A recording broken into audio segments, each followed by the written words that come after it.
अस्सलाम वालेकुम स्टूडेंट्स, मैं हूं फरहान आबिद और हम पढ़ रहे हैं इंटीग्रल इक्वेशंस का कोर्स। उस कोर्स में हम कुछ सिंपल एग्जांपल सॉल्व कर रहे थे, तो आज की क्लास में भी कुछ क्वेश्चंस हम सॉल्व करेंगे उस बेसिक मैकेनिज्म के तहत कि हम एक इनिशियल वैल्यू प्रॉब्लम को एक इंटीग्रल इक्वेशन में कैसे कन्वर्ट कर सकते हैं। तो चलिए क्वेश्चंस की तरफ चलते हैं। हमारे पास क्वेश्चन है u prime of x equals u square of x और इनिशियल कंडीशन हमें गिवन है u ऑफ 0 इक्वल्स 4। तो ये स्टूडेंट्स हमारे पास प्रॉब्लम है, एक इनिशियल वैल्यू प्रॉब्लम है क्योंकि इसमें एक इनिशियल कंडीशन आपको गिवन है। इसे हमने एक इंटीग्रल इक्वेशन में स्टूडेंट्स कन्वर्ट करना है। तो सिंपल हमें क्वेश्चन में इंस्ट्रक्शन दी गई है, हम इस इक्वेशन की दोनों साइड को इंटीग्रेट करेंगे with respect to t from 0 to x। तो इंटीग्रेटिंग स्टूडेंट्स इसको इंटीग्रेट कर देंगे, integrating both sides from 0 to x with respect to t with respect to dt। तो स्टूडेंट्स ये हमारे पास हो जाएगा integral from 0 to x u prime of x equals integral from 0 to x u of t dt equals integral from 0 to x u square of t dt। वही पुरानी वाली बात स्टूडेंट्स कि हम t के रिस्पेक्ट से इसको इंटीग्रेट कर रहे हैं, तो हम वेरिएबल x को वेरिएबल t से रिप्लेस कर देंगे ऑन द बोथ साइड्स। तो अब आप जानते हैं स्टूडेंट्स के u प्राइम ऑफ x का या u प्राइम ऑफ t का जो इंटीग्रल होता है वो u ऑफ t होता है। लिमिट्स ऑफ इंटीग्रेशन है 0 to x is equal to, ये वाली टर्म स्टूडेंट्स इंटीग्रेट नहीं होगी क्योंकि हमने इसको इंटीग्रल इक्वेशन बनाना है। तो the function u of t must appear under the integral sign and also हमें नहीं पता कि u ऑफ t कैसा फंक्शन है, इसलिए हम इसका इंटीग्रल भी इवैल्यूएट नहीं कर सकते। सो ये साइड एज इट इज ही रहेगी integral from 0 to x u square of t dt। और स्टूडेंट्स ये इस पर जब लिमिट्स अप्लाई होंगे तो ये आपके पास होगा u of x minus u of 0 equals integral from 0 to x u square of t dt।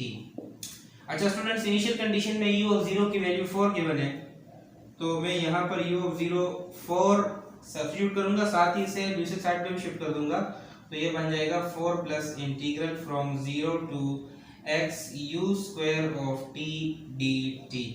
तो students now this initial value problem को हमने कन्वर्ट कर दिया, it is converted into an integral equation. और अगर आप इसको देखें तो this is a non linear integral equation because the unknown function u of t appears under the integral sign with power 2 as a non-linear function, so it is a non-linear integral equation and from the limits of integration we conclude that it is a Volterra equation, whereas this term 4 ये जो 4 term मौजूद है ये f of x है, तो इसका मतलब f of x की टर्म भी मौजूद है। सो ओवरऑल अगर हम इसको क्लासिफाई करें तो it is a non linear non homogeneous and Volterra integral equation of the second kind because of the presence of this u of x on the other side। तो ये एक example थी students. दूसरी example साथ में करते हैं। Double prime of x equals 4x u into u square of x और इनिशियल कंडीशन गिवन है students u prime of 0 is equal to 1। So इसको सॉल्व करते हैं students, integrating both side from 0 to x with respect to dt with respect to dt, दोनों साइड को dt के respect से स्टूडेंट्स इंटीग्रेट करते हैं, तो हमारे पास ये बन जाएगा students integral from 0 to x u double prime of t dt equals 4x into integral from 0 to x u square of t dt। ठीक है स्टूडेंट्स, ये फंक्शन u of x हमने इसको t से रिप्लेस कर दिया है और ये वाली टर्म ऐसा कांस्टेंट ट्रीट होगी क्योंकि integration with respect to t हो रही है, तो इसलिए ये 4x की टर्म ओवरऑल कांस्टेंट के तौर पे ट्रीट होगी। सो u डबल प्राइम का इंटीग्रल स्टूडेंट्स वो हो जाएगा u प्राइम ऑफ x, क्योंकि सेकंड डेरिवेटिव को वन टाइम इंटीग्रेट करें तो वो फर्स्ट डेरिवेटिव में कन्वर्ट हो जाता है। तो ये आपके पास हो जाएगा students u prime of t and t is from 0 to x, limits of integration. On the other hand students ये हो जाएगा 4x और integral from 0 to x u square of t dt. This term remains under the integral sign.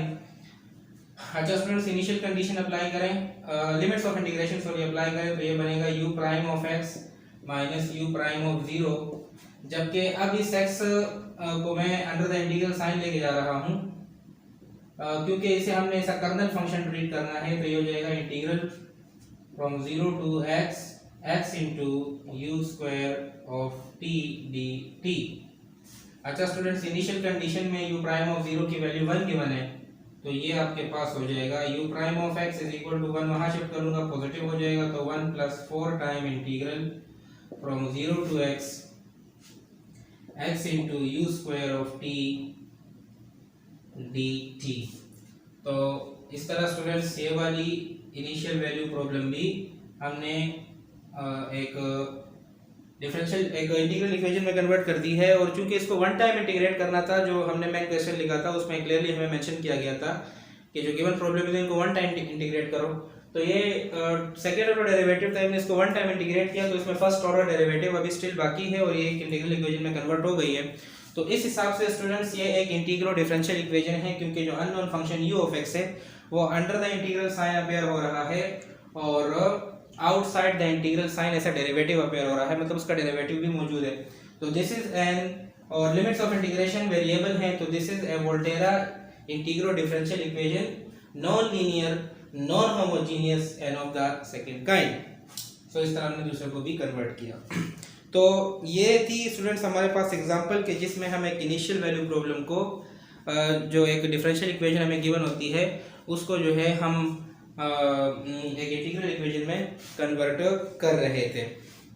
Students ये है हमारे पास question के show that u of x is equal to e raise to power x is the solution of the Volterra integral equation of this.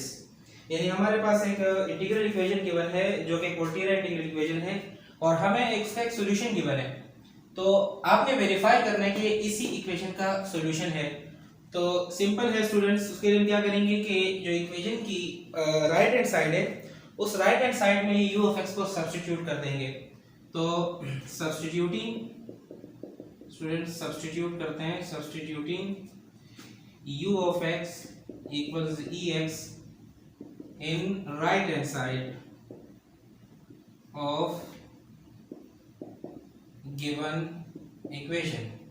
तो ये क्या हो जाएगा स्टूडेंट्स, u ऑफ x हो जाएगा, ठीक है, is equal to 1 plus integral from 0 to x, ये u ऑफ t है स्टूडेंट्स, तो हम यहाँ पर सब्स्टिट्यूट कर देंगे e पावर t, बिकॉज हमने वेरिएबल x को वेरिएबल t से रिप्लेस कराया हुआ है, तो u ऑफ x अगर e पावर x है तो u ऑफ t का मतलब e पावर t होगा और ये dt।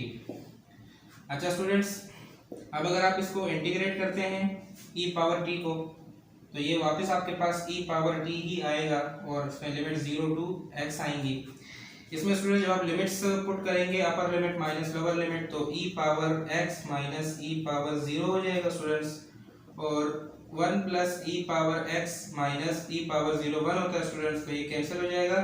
तो इस तरह स्टूडेंट्स आपके पास आ रहा है u ऑफ x की value e raise to power x आ रही है, यानी हमने वेरीफाई कर दिया है कि u of x is equal to e power x वो इस इक्वेशन का सॉल्यूशन है, क्योंकि सॉल्यूशन हमने ओरिजिनल इक्वेशन में सब्स्टिट्यूट किया तो वो लेफ्ट हैंड साइड और राइट हैंड साइड यानी कि सेटिस्फाई हो रही थी, u ऑफ x की वही e पावर x वैल्यू निकल रही थी। तो इस तरह हमने इसको वेरीफाई किया। एक और सिंपल एग्जांपल करते हैं स्टूडेंट्स। क्वेश्चन है आपके पास है कि हमने शो करना है कि u of x is equal to x is the solution of this integral equation. u of x is equal to 5 by 6x minus 1 over 9 plus 1 by 3 into integral from 0 to 1 x plus t into u of t dt। तो पहले की तरह students equation के right hand side में u of x की value यानी u of t की value substitute करेंगे। तो पुटिंग या substituting u of x is equal to x in right hand side, तो स्टूडेंट्स ये हो जाएगा राइट हैंड साइड बराबर हो जाएगी आपके 5 by 6x minus 1/9 plus 1/3 integral 0 to x into x plus t u of t को स्टूडेंट्स हम रिप्लेस कर देंगे t से dt, क्योंकि अगर u ऑफ x x है तो u ऑफ t t हो जाएगा। अच्छा स्टूडेंट्स, अब बस इंटीग्रल को इवैल्यूएट करते हैं। तो स्टूडेंट्स ये आपके पास हो जाएगा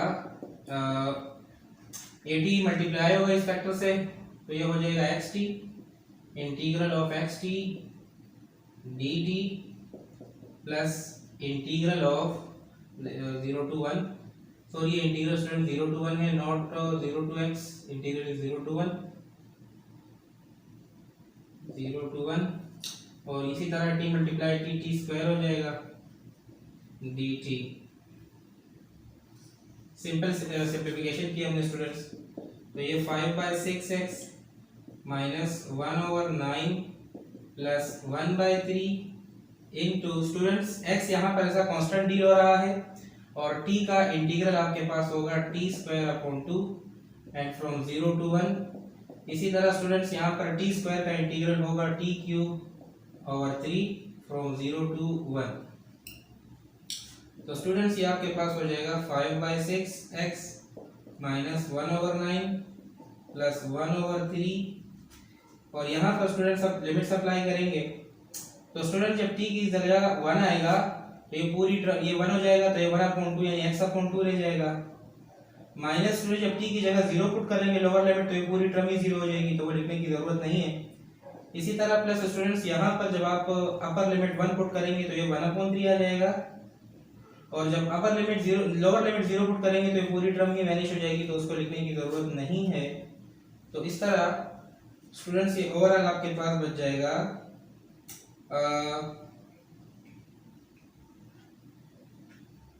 ये आपके पास बच जाएगा 5/6x माइनस 1/9 प्लस 1/3 स्टूडेंट इससे मल्टीप्लाई होगा तो ये हो जाएगा x/6 और 1/3 स्टूडेंट जो 1/3 से मल्टीप्लाई होगा तो ये हो जाएगा 1/9।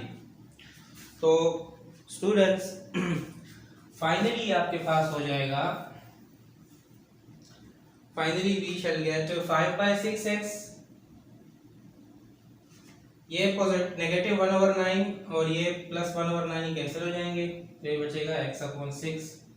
तो स्टूडेंट्स ये आपके पास हो जाएगा 5x प्लस x/6 जब इनका एलसीएम करेंगे और ये आपके पास हो जाएगा 6x/6, तो 6 से 6 कटेगा तो आपके पास स्टूडेंट्स आ जाएगा x। तो हमारे पास आ जाएगा x, तो u of x is equal to x। तो देखें कि हमने राइट हैंड साइड में जो सब्स्टिट्यूशन की तो उससे लेफ्ट हैंड साइड वही स्टैब्लिश हुई है, जो यानी कि प्रूफ कर दिया हमने, वेरीफाई कर दिया कि u of x is equal to x is the solution of the given integral equations. Students अगर आपको कंटेंट हेल्पफुल लग रहा है और आपकी हेल्प हो रही है तो चैनल को ज़रूर सब्सक्राइब कीजिएगा, वीडियोस को अपने फ्रेंड्स के साथ भी शेयर कीजिएगा। नेक्स्ट क्लास तक के लिए अल्लाह हाफिज़।